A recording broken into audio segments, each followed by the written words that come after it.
yo, como bien decía Javier, mi especialidad es medicina familiar.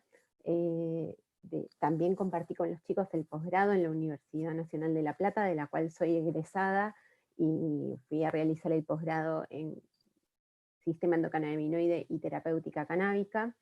Después hice mi posgrado en tratamiento y diagnóstico de dolor en el Hospital Italiano de Buenos Aires, y estoy siendo asesora hace ya unos años de la Asociación Civil Cannabis Medicinal Bahía Blanca, con los cuales venimos trabajando hace un montón de tiempo y tratando de poner en agenda el tema del cannabis medicinal en la ciudad. Y también soy miembro de PROCAN y agradezco la invitación a dar esta charla. Bueno, vamos a hablar un poquito de lo que es la historia oficial del cannabis en el embarazo. Bueno, se sabe que desde el 2737 a.C. las mujeres utilizaban para dolencias del aparato reproductor femenino el cannabis. Y se ha utilizado también en tratamientos como migrañas, calambres menstruales y dolores, y también en parto y en la inducción al parto. Eh, sé que hay profesionales escuchando y está la comunidad también, por lo tanto, en la presentación lo que hice fue agregar a los trabajos al costadito, cuando ustedes vean entre paréntesis son los trabajos donde esto que cito está publicado, para que vayan a buscar referencias.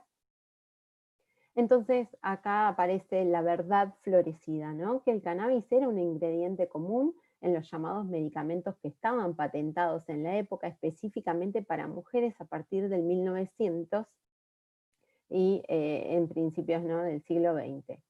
¿Y qué pasó? Como ya explicaron las charlas anteriores y que estuvieron excelentes, la saludo a Mariana y Ana que estuvieron impecables, los males sociales llevaron a que se criminalice esta planta, y en 1937, solo unos años posteriores a que se prohibió el alcohol, esta planta fue prohibida, y desde ahí arrastramos todo esto que sabemos como la historia del prohibicionismo.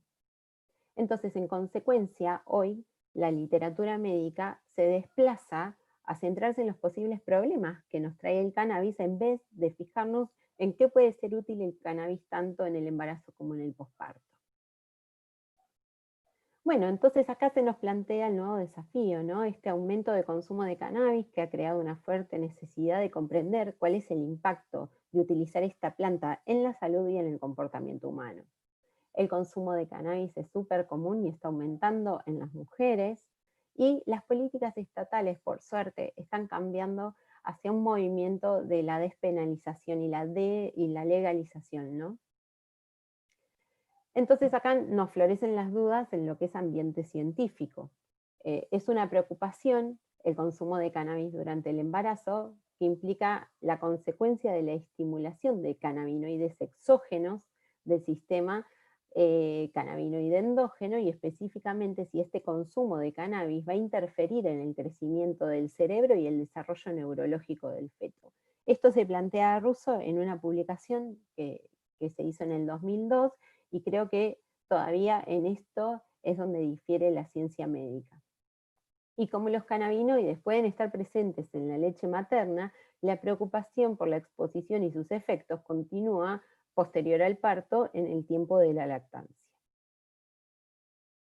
Y acá es donde nos preguntamos, bueno, ¿cómo seguimos? Y para eso vamos a hacer como una breve reseña de lo que sabemos todos. ¿Qué pasa? Tanto la Organización Mundial de la Salud como la Organización Panamericana de la Salud nos hablan de cuáles son los cambios fisiológicos que sufre una embarazada y qué alteraciones tiene, no solamente con el cannabis medicinal, sino con todos los medicamentos cuando uno está embarazada, si se expone al consumo de algún fármaco. Entonces, ¿qué sabemos? Un cambio fisiológico normal del embarazo a nivel del proceso farmacocinético. Cuando uno da un fármaco, ¿cómo se absorbe ese fármaco? Y debido a que en el embarazo hay un enlentecimiento del vaciado gástrico, hay una disminución de la motilidad gastrointestinal, hay un aumento del flujo sanguíneo, aquí sucede un aumento en la absorción. También, discúlpenme un segundo. Ay, qué hermoso, hija. Bueno, esto es lo que pasa cuando damos un webinar desde casa, que, bueno, estamos en familia. Bueno, entonces, el aumento de la distribución y el aumento del agua corporal también llevan a que haya una disminución de la albúmina plasmática y una disminución en la unión a proteínas. Entonces esto hace que haya un aumento en la forma activa del medicamento y un aumento del volumen de distribución. También existe a nivel del metabolismo un aumento de la actividad microsómica y una disminución del sistema de oxidasas. Entonces, ¿qué quiere decir? Que el hígado va a estar más preparado y metaboliza mucho más rápido, y esto hace que se modifiquen los requerimientos necesarios de todos los fármacos. Y la eliminación. Hay un aumento del filtrado glomerular, por lo tanto hay un aumento de la aclaración renal. Vamos a continuar, pobre mi hija, la dejé colgada con él, después me iré a dibujar con ella. Bueno, entonces, embarazos y fármacos. Hay un mecanismo de transporte. Ustedes saben que existe un mecanismo de transporte de difusión simple a través de la placenta, también de difusión facilitada, un transporte activo y la pinocitosis. Y en este gráfico que les presento, aclara cuáles son las sustancias que atraviesan según el mecanismo de transporte. Por lo tanto, la mayoría de los principios activos atraviesa la barrera placentaria casi siempre por difusión. Y la barrera placentaria es especialmente permeable a principios activos liposolubles con escasa ionización y bajo peso molecular, tal cual es el cannabis. Entonces, para poder discernir un poquito, es necesario que sepamos cómo es la embriología, esta formación del sistema nervioso central en los seres humanos a través del desarrollo. Entonces, los endocannabinoides desempeñan un papel clave en el desarrollo normal del cerebro fetal. Incluye los neurotransmisores, la proliferación, cómo migran las células, cómo se diferencian y cómo sobreviven. Esto es súper importante porque entonces tenemos que entender que el sistema endocannabinoide está totalmente ligada a la formación del feto y su desarrollo del sistema nervioso central. Entonces, los fetos humanos tienen receptores para cannabinoides tipo 1 a partir de la semana 14 de gestación. Y esto lo resalto porque es el tiempo límite donde nosotros sabemos que no va a provocar ningún daño en el feto. Entonces, con un aumento de densidad de receptores a nivel que aumenta la edad gestacional. Nosotros sabemos que antes de la semana 14 en el feto no hay receptores, por lo tanto, si hay consumo de sustancia, esa sustancia no va a poder interaccionar a nivel del bebé. Pero después de la semana 14 uno tiene que tomar conciencia de que ya hay receptores en el bebé y que ese niño puede estar teniendo recepción en su cerebro de las formulaciones que nosotros damos extra. Entonces, la embriología del sistema endocannabinoide, uno tiene que recordar, como decían los chicos, ya se habló del sistema endocannabinoide, por lo tanto recordemos que son sustancias lipídicas que, como dijimos, pueden atravesar la placenta, y ya sean endógenos, los que hace nuestro sistema, o los que derivan de la planta, van a ejercer sus efectos en el sistema nervioso central como si fuera una especie de llave y cerradura a través de la unión a los receptores CB. Y en el sistema nervioso, recuerden que sobre todo están los receptores CB1. Bueno, cuando hablamos del binomio madre-hijo, nosotros podemos hacer una diferenciación grande. Cuando el consumo de cannabis afecta al sistema nervioso de la mamá, la función clave de la unión al sistema endocannabinoide es la liberación de neurotransmisores como el glutamato y el GABA. Que eso tiene un montón de implicancias a nivel salud y a nivel del dolor o de los vómitos, por ejemplo. Y en el niño sería la activación durante el desarrollo neuronal del CB1, influye en todo lo que ya hablamos, la proliferación celular, la migración y la diferenciación de estas células. Por lo tanto, es súper clave nuestro sistema endocannabinoide en el desarrollo embrionario, cosa que nunca nos enseñaron en la facultad cuando todos cursamos embriología, histología, y nunca se nos habló del determinante. Todos aprendíamos cómo se generaban las células y no sabíamos quién movía esas células o quién era el generador de esta transformación o por qué se diferenciaban en determinadas capas. Bueno, ahora ya sabemos que la implicancia acá la tiene el sistema endocannabinoide. Los endocannabinoides, sobre todo la anandamida y el 2-AG, modulan no solamente esto que les conté, sino también la homeostasis, que es mantener el equilibrio del sistema, y las vías metabólicas, que como sabemos es el pool donde hoy en día se están llevando la mayoría de investigación en enfermedades crónicas como hipertensión, diabetes. Ustedes deben estar al tanto de esto. Y también los fitocannabinoides. La planta de cannabis produce una familia de compuestos estructuralmente relacionadas, a ello lo denominamos fitocannabinoides, y tiene un montón de efectos biológicos. Sobre todo, como bien hoy nombraba Mariana, los más conocidos son THC y CBD, pero acá quiero hacer una salvedad porque siempre le echan la culpa al THC como que es el psicoactivo, y la realidad es que hoy en día la exposición al CBD es psicoactiva y afecta varias funciones y comportamientos del cerebro, incluida la actividad neuronal, la incidencia en convulsiones y la interacción social. Por lo tanto, y espero que después de todas estas charlas entendamos que es tan importante el THC como el CBD y que está mal dicho que el CBD no tiene psicoactividad. Todos son psicoactivos y por lo tanto, y esto nos tendría que llevar a replantear, no le tendríamos que tener tanto miedo a lo psicoactivo porque es terapéutico utilizar elementos que tengan estas características.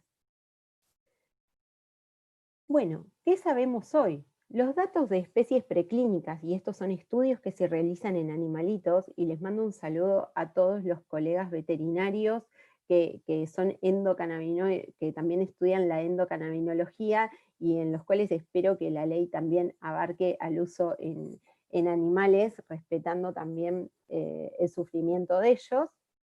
Muestra que el THC cruza fácilmente la placenta, aunque las exposiciones fetales parecen mucho menores a las exposiciones maternas. ¿Y esto cómo se explica? Que nosotros en el bebé encontramos mucho menos cantidad de cannabinoides cuando medimos bebé y mamá. La mamá tiene más cannabinoides en sangre que lo que pasa al niño. Mucho menos se sabe del CBD, del CBN o del CBG, que son otros cannabinoides que todavía están en estudio. Entonces, si bien el consumo de cannabis durante el embarazo se ha estudiado en humanos y en varios sistemas de modelos animales, la definición de riesgo a la exposición fetal del cannabis se complica por otros factores que son independientes. Y sobre todo, los estudios que están publicados hacen de esto un requerimiento, ¿no? ¿Por qué? Porque se utilizan siempre estudios donde las mamás han tenido usos simultáneos de drogas, y entonces el perfil de toxicidad y ausencia de marcadores cuantitativos de exposición al cannabis resulta imprescindible para poder definir si el cannabis realmente es el que lesiona o son otras drogas. Bueno, y uno se debería preguntar por qué las embarazadas usan cannabis. Si bien nosotros en Argentina estamos comenzando, hay países que ya lo tienen habilitado en sus farmacias. Entonces las mujeres, sobre todo esto se publicó sobre mujeres que estaban embarazadas y decidieron seguir utilizando cannabis, y esta fue una encuesta que se hizo en Vancouver, en Canadá, que ellos llevan mucho más tiempo que nosotros utilizando el cannabis de manera medicinal, y el 77% de embarazadas explicó que ellas los usaban porque sentían náuseas y el cannabis les hacía salirse de lo que se llama hiperemesis gravídica, que en el primer trimestre de embarazo es bastante molesto y genera náuseas y muchos vómitos constantes. El 50% de las embarazadas también informaron que utilizaban el cannabis debido a la falta de apetito, al dolor generalizado, al insomnio, a la ansiedad, a la depresión o a la fatiga que estaban viviendo.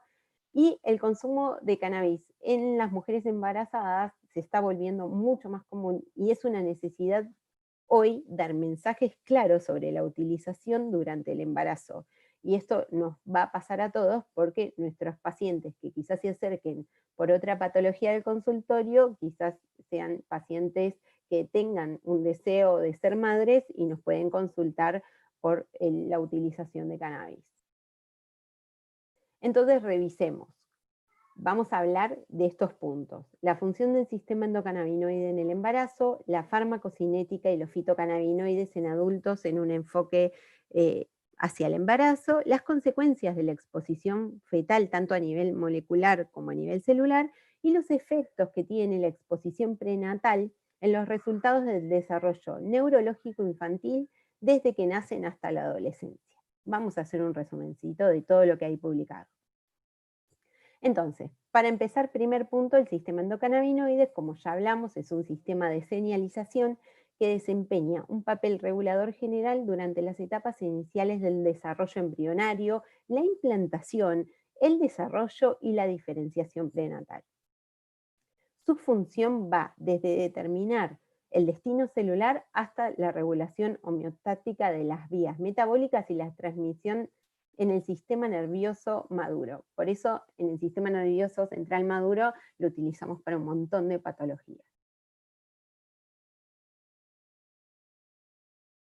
Otra de las cuestiones es que hay un papel funcional unido. Recuerden siempre la cerradura y la llave, que son los receptores CB1 y CB2, son la cerradura, que durante esta etapa temprana está relacionada a la capacidad de controlar la proliferación y la diferenciación celular.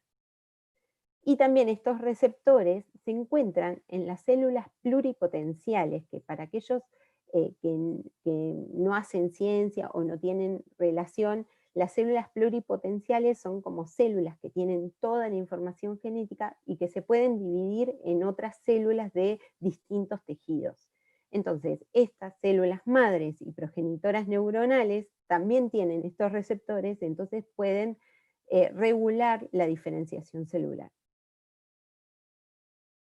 La activación de estos receptores, sobre todo el CB1, que en embriones, hace que estas neuronas se diferencien, pero no afecta los astrocitos o los oligodendrocitos. Entonces, como demuestra que hay un crecimiento de neuritas y la expresión de marcadores neuronales, esto da por tierra, por eso lo puse como mito entre signos de admiración, porque todos nos egresamos de la Universidad de Medicina sabiendo que el cannabis rompía las neuronas o era un tóxico, o traía problemas de conexión, rompía dendritas, y todo lo publicado nos habla de lo contrario.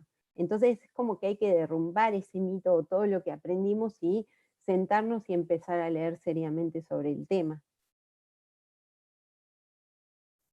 Y esto se los digo a mis colegas: ¿cómo ejercemos medicina sin saber esto, no? ¿Cómo hoy en día todavía no está en las carreras de grado una en fisiología, en fármaco, este tema involucrado? Entonces, bueno, la farmacocinética, hablamos del primer punto, este sería el segundo, la farmacocinética de los fitocannabinoides en el embarazo. Es cómo el fármaco actúa. Si bien nosotros recordamos que el THC es la llave que se une a los receptores, la actividad farmacológica del CBD, que es el otro cannabinoide, todavía está estudiándose en mayor detalle y recientemente se ha demostrado que modula no solamente los receptores CB1 y CB2, sino otros como todos unidos a proteína G y los dopaminérgicos. Entonces, la evidencia in vitro sugiere que el CBD modula esto de manera alostérica. Esto significa que se une a un sector cercano al receptor modificando su forma, y esto hace que tenga un efecto biológico. Para saber un poquito de cómo se distribuye el THC, al ser altamente lipofílico, o sea, graso, puede atravesar fácilmente todas las membranas celulares y exponer un poquito, hay una exposición fetal que puede estar limitada de acuerdo al transporte activo de la placenta. Entonces eso nos deja un poco tranquilos. Y también recordemos, como hablamos anteriormente en el cuadro de esto de los fármacos que ya sabemos todos, que hay aumento sobre todo de cuestiones enzimáticas a nivel hepático, algunos citocromos que yo acá los nombro, más que nada haciendo que se produzca un aumento de expresión de estas eh, citocromos en el embarazo y hace que haya un aclaramiento, o sea que se lave más rápido el THC y potencialmente esto lleva a que haya una disminución de la exposición en el feto. ¿Qué pasa con el crecimiento físico y la maduración de los niños? La exposición intrauterina hasta del cannabis no suele provocar efectos al nacimiento, o sea, no hay malformaciones congénitas por exposición al cannabis que se hayan publicado y no hay ninguna característica fenotípica, que quiere decir algunos eh, gestos, formas que nos advierta que este compuesto puede dañar a los recién nacidos. Un estudio de más de 8.000 mujeres que se basó en un autoinforme, o sea, la mujer informaba a cada una, y en un examen de orina donde se medía el THC para determinar la exposición fetal, no encontró relación entre el consumo que habían tenido las mamás, que abiertamente y en este autoinforme habían expresado que consumían cannabis, con la mortalidad neonatal, con el peso al nacer, el APGAR, que es una medida que nosotros hacemos cuando los niños nacen, sobre el estado de salud del recién nacido en general, y los datos del pH de la... se encontró ningún efecto tóxico sobre el niño. Se hicieron seguimientos longitudinales en niños con antecedentes de exposición prenatal al cannabis, que lo que dio como resultado es que estos niños crecieron físicamente normal al momento de la escuela, que era a los 5 o 6 años, se los midió, y luego se volvió a repetir ese informe cuando estos niños eran adolescentes y no hubo ningún problema en su crecimiento.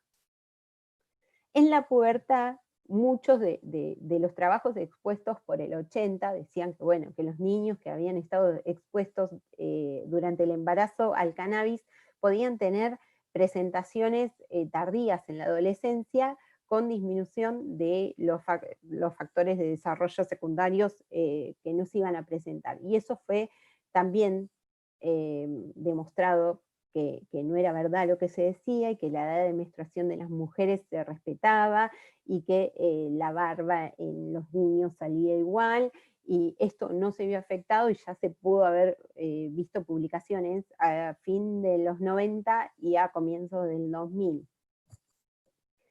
Otra de las cosas que siempre se preguntan es, bueno, ¿el cannabis afecta la cognición de los niños?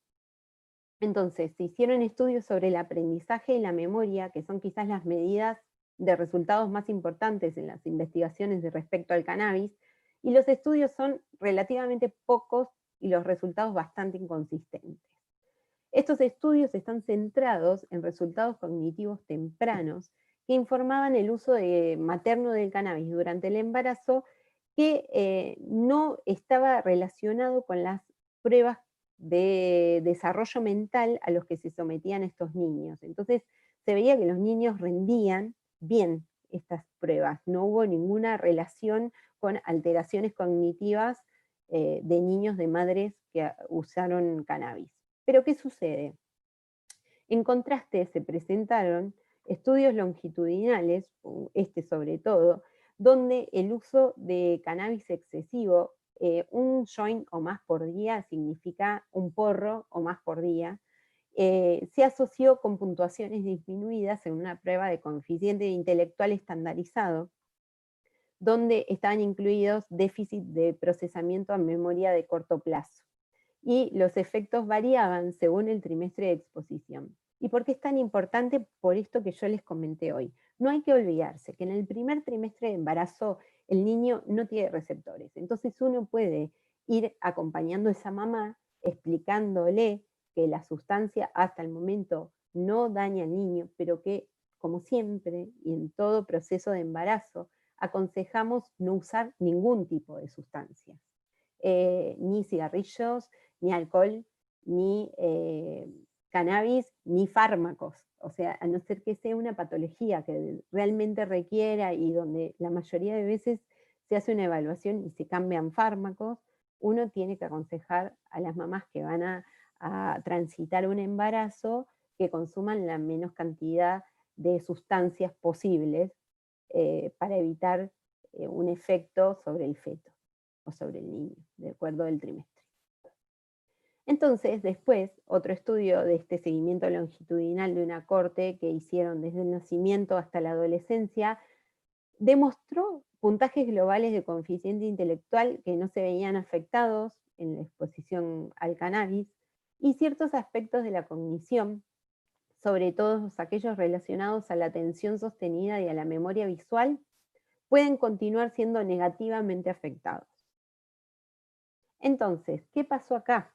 Se relacionó una corte de 140 niños que estaban en seguimiento desde su nacimiento y las mujeres informaron uso de marihuana o que bebió alcohol en un promedio diario, el alcohol de 0,85 gramos o que fumó un promedio de 16 miligramos de nicotina, no de cannabis, de nicotina durante el embarazo, y una selección aleatoria de 50 niños de mujeres que no eran usuarias ni de marihuana y que se abstuvieron o bebieron alcohol y quienes no eran fumadoras. La salud psicológica y el comportamiento adaptativo de los niños que han estado en relación con el cannabis durante el embarazo no tiene una relación positiva de la exposición prenatal al inicio temprano del consumo de cannabis. Este es otro fantasma que hay sobre el ingreso, que el cannabis es la puerta de ingreso a todas las drogas, y que si uno consume cannabis, después el bebé va a hacer un estado de abstinencia o si no va a empezar a consumir cannabis rápidamente. Bueno, puede suceder que si el consumo es llevado hasta los últimos meses del embarazo, segundo trimestre y tercer trimestre, podamos ver algún efecto en el bebé recién nacido narcótico. Eso es real. Pero no se encontró una relación positiva entre el inicio temprano del consumo de cannabis en niños que han estado con sus mamás durante el embarazo consumiendo cannabis activamente.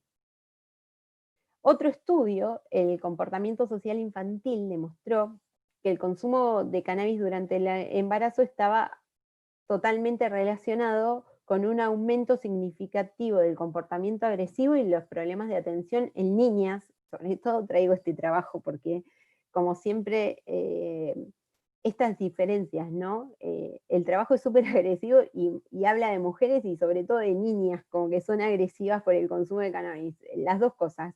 Es punitivo hacia la madre y hacia las niñas recién nacidas y de 18 meses. Pero fíjense lo interesante de esto y los invito a que cada vez que vean alguna publicación sigan leyendo y lean bien la letra chica.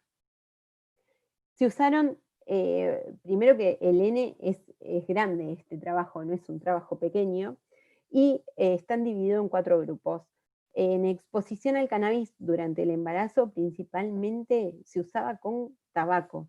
Entonces, todo lo que está demostrado es más un trabajo sobre tabaco que sobre cannabis.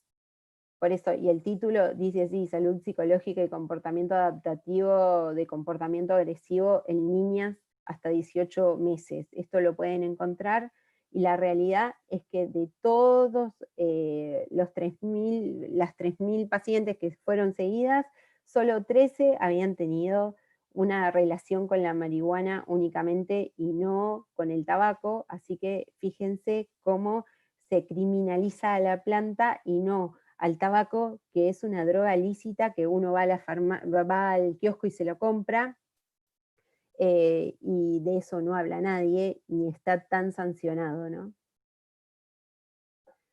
La salud psicológica y el comportamiento adaptativo también ha tenido notificaciones en los síntomas depresivos y de ansiedad en los niños que han tenido exposición prenatal, pero sobre todo durante el primer trimestre. Y acá les quiero decir, ustedes se acuerdan lo que yo les comenté hace un rato, que no había receptores. Fíjense cuando van al trabajo y lo leen. Eran 636 parejas que se las evaluó durante 10 años y el 22% de estos niños tuvo que asistir a educación especial, el 23% había repetido y su puntaje de promedio de coeficiente intelectual era de 91.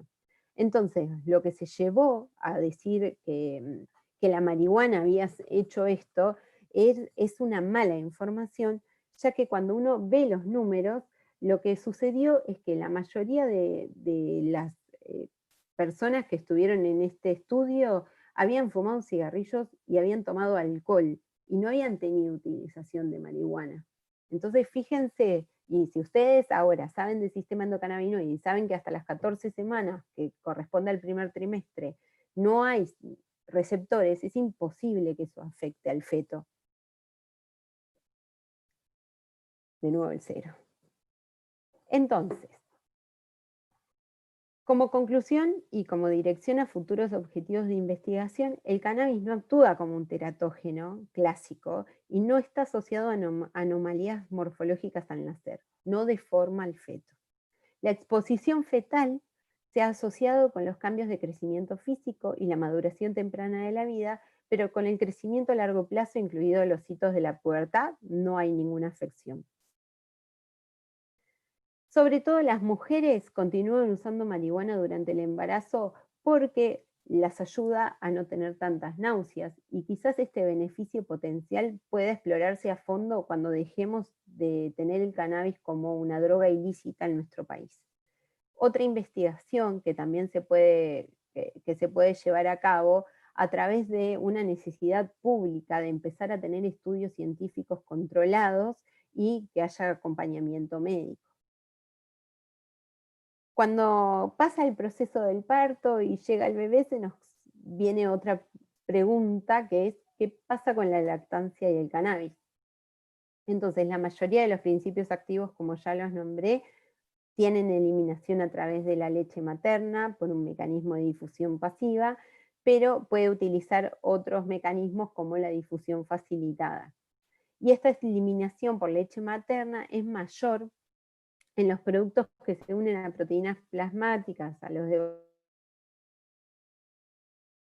solubilidad. Por lo tanto, el cannabis es parte de esto. Aunque dicha eliminación esté en la leche materna y suponga una mínima cantidad, la mayoría de los productos se sabe que es del 2 al 5% lo que pasa por la leche materna, el recién nacido aún no tiene correctamente desarrollados ni su hígado ni su riñón, que son los órganos más importantes para la eliminación del cannabis.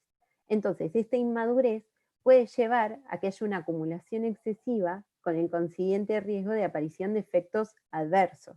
Obviamente que estamos hablando de una sustancia que es segura, que no hay un registro de mortalidad en el mundo, pero que como médicos lo que necesitamos es dar calidad de vida, dar buenos consejos y no llevar a una situación que traiga un problema para ese niño. Entonces, bueno, esto es importante que lo hablemos con la mamá que está atravesando la lactancia, explicarle que, bueno, que distinto va a ser cuando el niño pueda comer, y que ya estamos hablando de un desarrollo también a nivel renal y hepático, a medida que avancen sus meses y que vaya creciendo, quizás ella pueda retomar el tratamiento y siempre viendo esto, ¿no? Que si es una lactancia exclusiva, deberíamos limitar un poquito el uso de los fitocannabinoides por esto mismo, porque el problema es que pasan por la leche materna y el bebé no está del todo listo para metabolizarlo.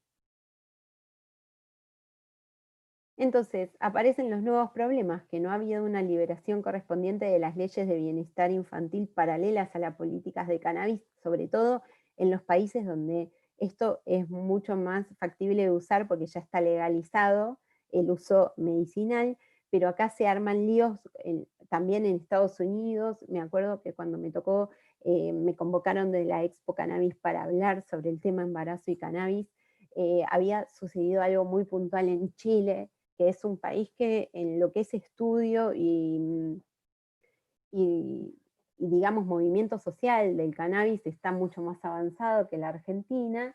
Había sucedido algo con una embarazada, que cuando ella tuvo el bebé le hicieron mediciones de THC y como dieron positivas, le sacaron a su bebé. Entonces no había, esto también, la liberación de las leyes de bienestar o de salud pública tienen que estar de la mano con las leyes a nivel digamos, de toda la región, porque si no estamos en una dicotomía que por un lado decimos que hace bien y por el otro es súper punitivo de la relación madre-hijo el uso de cannabis. Entonces, dependiendo del estado de residencia, el consumo de cannabis en el embarazo podría provocar lo que se llama abuso infantil para algunos estados, y esto tiene profundas implicancias tanto en el empleo como en el sustento de la mujer y en la integridad de su familia. Entonces, por eso estos problemas, ahora que estamos hablando de la nueva reglamentación de la ley, es lo que más nos tenemos que preguntar, ¿no? Bueno, nosotros vamos a legalizar una medicación, pero también tenemos que cuidar a nuestros pacientes de que el uso de cannabis no sea punitivo y que esto sirva de uso para que le saquen a su criatura, a su hijo. Entonces, los aspectos legales de una sustancia no deben equipararse nunca con la seguridad.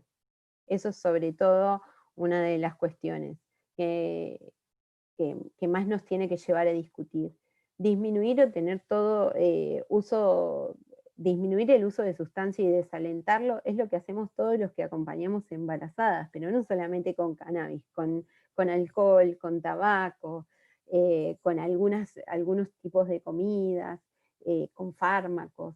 Esto es por el bienestar del binomio, no es de manera punitiva y uno siempre tiene que explicarle al paciente y acompañarlo en el uso. Sobre todo, hay que respetar la autonomía de los pacientes. Y acá hago una salvedad porque pasa muchas veces que con enfermedades crónicas y con uso de psicofármacos, se nos plantean muchas dudas sobre los efectos secundarios que tienen estos en el sistema nervioso de los niños que están en desarrollo. Y acá es donde, bueno, hay fármacos que son mucho más lesivos que el cannabis. Entonces, escuchemos a los pacientes, acompañémoslos y seguramente haya excepciones. Pero bueno, nosotros tenemos que saber cómo funciona el sistema y cuándo tenemos menos riesgos. Sobre todo por los anticonvulsivantes, sobre todo en situaciones de psicosis. Hay varios fármacos que están contraindicados en el embarazo y que a veces queda nuestra paciente sin soporte. Entonces, bueno, uno tiene que poner en la balanza qué es más efectivo, ¿no? Y esto me pareció súper interesante porque, ¿qué hacemos los médicos, no? Entonces, hubo investigaciones sobre cómo respondemos los médicos cuando nos consultan una paciente que está atravesando su embarazo y quiere usar cannabis. Entonces, lo que se vio es que durante la visita de atención prenatal, el 48% de los médicos no brindó un asesoramiento específico sobre cannabis y sobre sus efectos en el embarazo. De los que proporcionaron algún tipo de información, el 70% fue de contenido punitivo, o sea, como culpando a la madre de que usaba una mala sustancia, con las implicancias legales e investigaciones por parte de los servicios proteccionistas de los infantes, que esto es lo que yo digo, bueno, tenemos que ser muy cautos. Los pacientes afroamericanos tenían 10 veces más probabilidades de recibir este trato punitivo, y cuando optaron por brindar asesoramiento médico, solo el 26% pudo ser claro y basado en la evidencia. Los demás daban declaraciones vagas y generales y nada basado en la evidencia, sino basado en las culturas, ¿no? Y que es algo que es lo que estamos poniendo hoy, estamos tratando de cambiar la óptica y de ser críticos con nuestra formación. Bueno, la actualización acá el Colegio Americano de Obstetras y de Ginecólogos, dicen que antes del embarazo, y en el comienzo del embarazo se debe preguntar a todas las mujeres sobre el uso de sustancias. Eso lo hacemos todos. Las mujeres que informan sobre el consumo de marihuana deben recibir asesoramiento sobre las posibles consecuencias adversas para la salud del uso continuo durante el embarazo. Acá yo hago esta salvedad. Ojo con esto, cada caso es único y hay que ver qué tipo de paciente. Si la paciente es sana y utiliza y puede estar sin el cannabis, uno debería aconsejar que a la semana 14 lo deberíamos dejar. Si no, ver esto costo-beneficio con respecto a otros fármacos. Y bueno, otra de las cosas es que en el embarazo, acá el colegio dice la marihuana hay que suspenderla durante el embarazo y que se desaconseja su uso durante la lactancia, pero ustedes ya tienen a través de esta charla eh, un porqué, tienen un montón de bibliografía para ir a buscar, que se las voy a dejar obviamente. Y para finalizar, la evidencia disponible no sugiere que la marihuana cause defectos anatómicos estructurales en los seres humanos.